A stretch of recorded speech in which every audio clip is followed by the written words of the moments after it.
want to talk a little bit today about labor and work. When we think about how people work, the naive intuition we have is that people are like rats in a maze, that all people care about is money. And the moment we give people money, we can direct them to work one way, we can direct them to work another way. This is why we give bonuses to bankers and pay in all kinds of ways. And we really have this incredibly simplistic view of why people work and what the labor market looks like.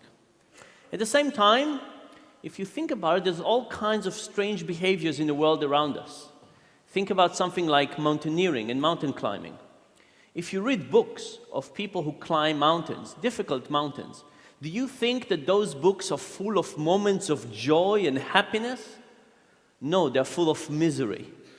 In fact, it's all about frostbites and difficulty to walk and difficulty of breathing, cold, challenging circumstances. And if people were just trying to be happy, the moment they would get to the top, they would say, "This was a terrible mistake, I'll never do it again." Instead, let me sit on a beach somewhere drinking mojitos. But instead, people go down, and after they recover, they go up again. And if you think about mountain climbing as an example, it suggests all kinds of things. It suggests that we care about reaching the end, a peak. It suggests that we care about the fight, about the challenge.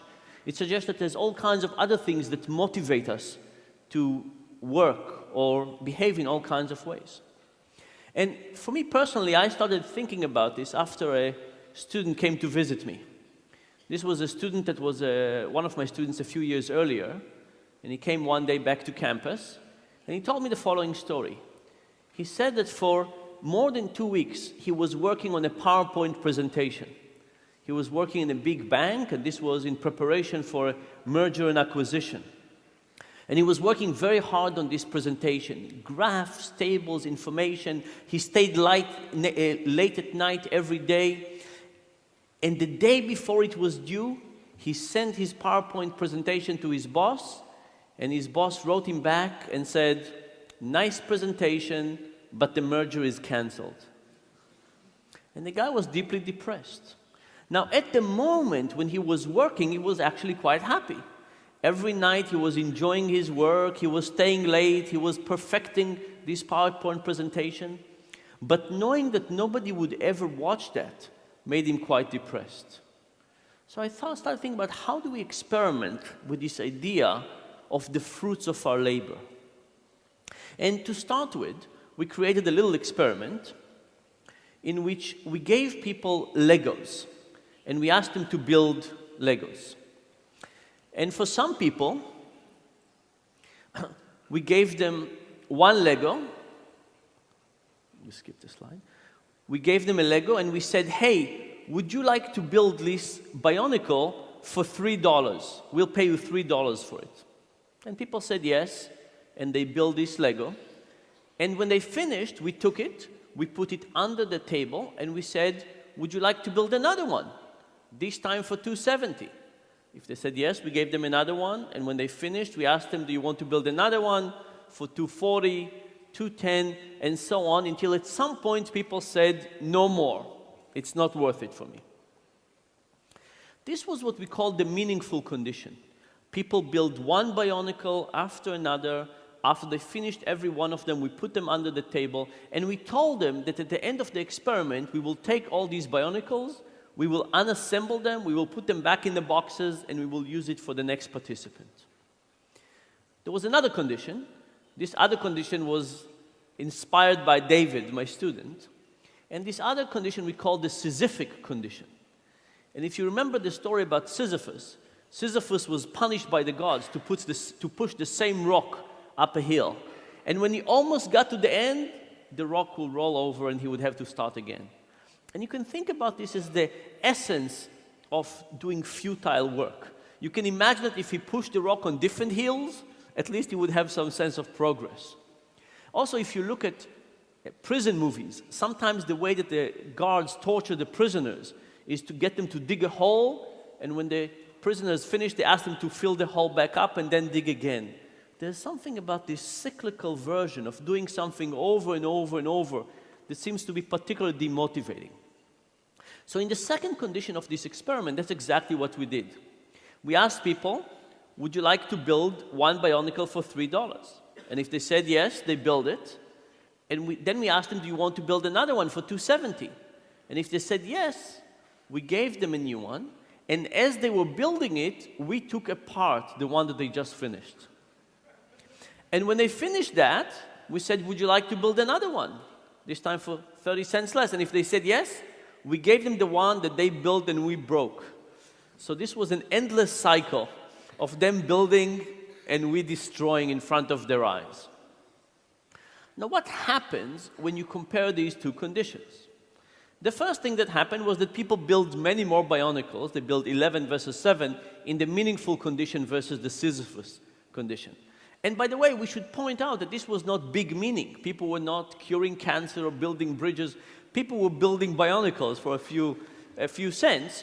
And not only that, everybody knew that the Bionicles would be destroyed quite soon, right? So there was not a real opportunity for big meaning, but even the small meaning made a difference.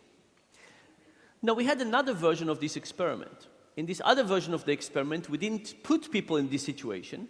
We just described to them the situation, much I'm describing to you now, and we asked them to predict what the results would be. What happened? People predicted the right direction, but not the right magnitude. People who were just given the description of the experiment said that in the meaningful condition, people would probably build one more Bionicle. So people understand that meaning is important, they just don't understand the magnitude of the importance, the extent to which it's important. There was one other piece of data we looked at. If you think about it, there are some people who love Legos and some people who don't. And you would speculate that the people who love Lego will build more Legos even for less money, because after all, they get more internal joy from it. And the people who love Legos less will build less Legos because the enjoyment that they derive from it is lower. And that's actually what we found in a meaningful condition. There was a very nice correlation between love of Lego and the amount of Legos people built. What happened in the Sisyphic condition? In that condition, the correlation was zero. There was no relationship between the love of Lego and how much people built, which suggests to me that with this manipulation of breaking things in front of people's eyes, we basically crushed any joy that they could get out of this activity. We basically eliminated it. Soon after I finished running this experiment, I went to talk to a big software company in Seattle. Can't tell you who they were, but they were a big company in Seattle. And this was a group within this software company that was put in a different building, and they asked them to innovate and create the next big product for this company. And a week before I showed up, the CEO of this big software company went to that group, 200 engineers, and canceled the project. And I stood there in front of 200 of the most depressed people I've ever talked to. And I described to them some of these Lego experiments, and they said they have felt like they have just been through this experiment. And I asked them, I said, how many of you now show to work later than you used to? And everybody raised their hand. I said, how many of you now go home earlier than you used to? And everybody raised their hand. I asked them, how many of you now add not so kosher thing to your expense reports? And they didn't really raise their hand, but they took me out to dinner and showed me what they could do with expense reports. And then I asked them, I said, what could the CEO have done to make you not as depressed? And they came up with all kinds of ideas. They said the CEO could have asked them to present to the whole company about their journey over the last 2 years and why they decided to do. He could have asked them to think about which aspect of their technology could fit with other parts of the organization. He could have asked them to build some prototype, some next generation prototype, and see how they would work. But the thing is that any one of those would require some effort and motivation. And I think the CEO basically did not understand the importance of meaning. If the CEO, just like our participants, thought that the essence of meaning is unimportant, then he would care. And he would tell, well, the moment I directed you in this way, and now I'm starting directing you in this way, everything would be okay. But if you understood how important meaning is, then you would figure out that it's actually important to spend some time, energy, and effort in getting people to care more about what they're doing. The next experiment was slightly different. We took a sheet of paper with random letters, and we asked people to find pairs of letters that were identical next to each other. That was the task. And people did the first sheet, and then we asked them if they want to do the next sheet for a little bit less money, and the next sheet for a little bit less money, and so on and so forth. And we had 3 conditions. In the first condition, people wrote their name on the sheet, found all the pairs of letters, gave it to the experimenter. The experimenter would look at it, scan it from top to bottom, say, uh-huh, and put it on the pile next to them. In the second condition, people did not write their name on it. The experiment looked at it, took the sheet of paper, did not look at it, did not scan it, and simply put it on a pile of pages, right? So you take a piece, you just put it on the side. In the third condition, the experimenter got the sheet of paper and directly put it into a shredder. What happened in those 3 conditions? In this plot, I'm showing you at what pay rates people stopped. So low numbers means that people worked harder, they worked for much longer. In the acknowledged condition, people worked all the way down to 15 cents. At 15 cents per page, they basically stopped this effort. In the shredder condition, it was twice as much, 30 cents per sheet. And this is basically the results we had before. You shred people's effort, output, you get them not to be as happy with what they're doing. But I should point, by the way, that in the shredder condition, people could have cheated. They could have done not so good work because they realized that people were just shredding it. So maybe the first sheet you would do a good work, but then you see nobody is really testing it, so you would do more and more and more. So in fact, in the shredder condition, people could have submitted more work and get more money and put less effort into it. But what about the ignored condition? Would the ignored condition be more like the acknowledge or more like the shredder or somewhere in the middle? It turns out it was almost like the shredder. Now, there's good news and bad news here. The bad news is that ignoring the performance of people is almost as bad as shredding their effort in front of their eyes. Ignoring gets you a whole way out there. The good news is that by simply looking at something that somebody has done, scanning it and saying, uh-huh, that seems to be quite sufficient to dramatically improve people's motivations. So the good news is that adding motivation doesn't seem to be so difficult. The bad news is that eliminating motivation seems to be incredibly easy, and if we don't think about it carefully, we might overdo it. So this is all in terms of kind of negative motivation or eliminating negative motivation. The next part, I want to show you something about the positive motivation. So there is a store in the US called the IKEA. And IKEA is a store with kind of okay furniture that takes a long time to assemble. And I don't know about you, but every time I assemble one of those, it takes me much longer, it's much more effortful, it's much more confusing, I put things in the wrong way. I can't say I enjoy those pieces. I can't say I enjoy the process, but when I finish it, I seem to like those IKEA pieces of furniture more than I like other ones. And there's an old story about cake mixers.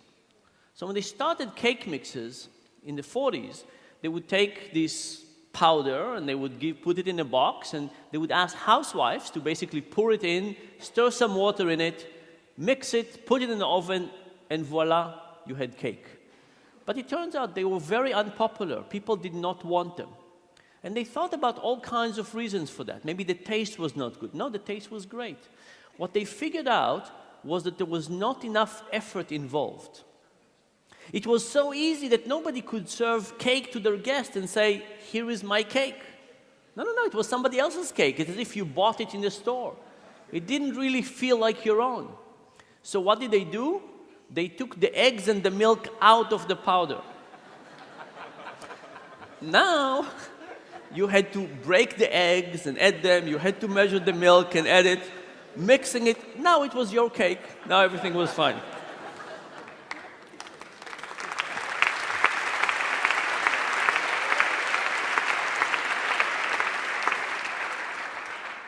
Now, I think a little bit like the IKEA effect, by getting people to work harder, they actually got them to love what they're doing to a higher degree. So how do we look at this question experimentally? We asked people to build some origami. We gave them instructions to how to create origami, and we gave them a sheet of paper. And these were all novices, and they built something that was really quite ugly. Nothing like a frog or a crane. But then we told them, we said, look, this origami really belongs to us. You worked for us, but I'll tell you what, we'll sell it to you. How much do you want to pay for it? And we measured how much they were willing to pay for it. And we had two types of people. We had the people who built it, and we had the people who did not build it and just looked at it as external observers. And what we found was that the builders thought that these were beautiful pieces of origami, and they were willing to pay for them 5 times more than the people who just evaluated them externally. Now, you could say, if you were a builder, do you think that, oh, I love this origami, but I know that nobody else would love it? Or do you think, I love this origami, and everybody else would love it as well? Which one of those two is correct? Turns out the builders not only loved the origami more, they thought that everybody will see the world in their view. They thought everybody else would love it more as well. In the next version, we tried to do the IKEA effect. We tried to make it more difficult. So for some people, we gave the same task.